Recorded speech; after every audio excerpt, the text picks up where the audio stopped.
The project was a full food store renovation. Every part of the store was touched. At time of tender, it was a 9-phase project and there could be no overlapping work in any of the phases.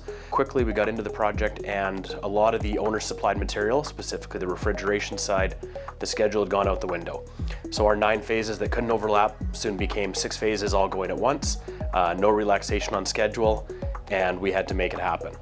Added to this, the store was not to close at any point. This was any department or anything within it.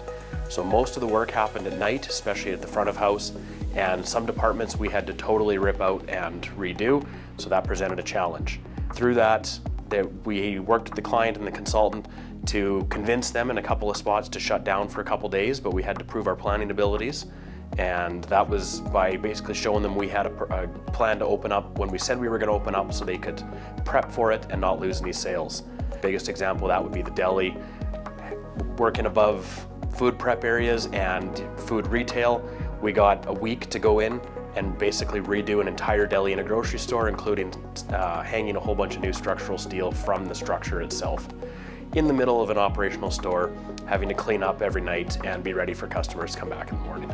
Yeah, I mean, the biggest challenges we faced, they were working at night. You're not able to get answers quickly. Any issues had to be coordinated ahead of time.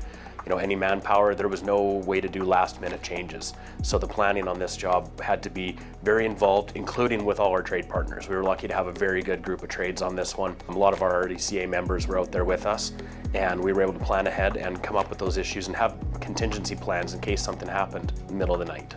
Knowing that it was going to be a long stretch over the winter, we actually had built a contingency into the project to relieve the site superintendent for a few weeks, knowing that he was going to need a break at one point. That turned into supplementing him at one point to make sure that he wasn't burning the candle at both ends, especially when we had some stuff happening during the day as well that just wasn't feasible for one person. So made sure to give him a break here and there to keep him fresh for the whole thing.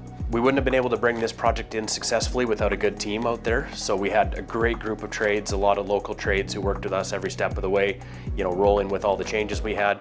And our site team, specifically our site superintendent, Doug Robinson, he did an excellent job on this one, working all hours of the day. I just couldn't convince him to sit in front of the camera here and explain it to everyone. Being a project that was done predominantly at night, we maintained the focus on safety and kept in mind that everybody was working off hours, and the project was brought in without any injuries or without any major safety incidents, which is a testament to the trades working out there with us and bringing this project in. And the most important thing is sending everybody home safely. So.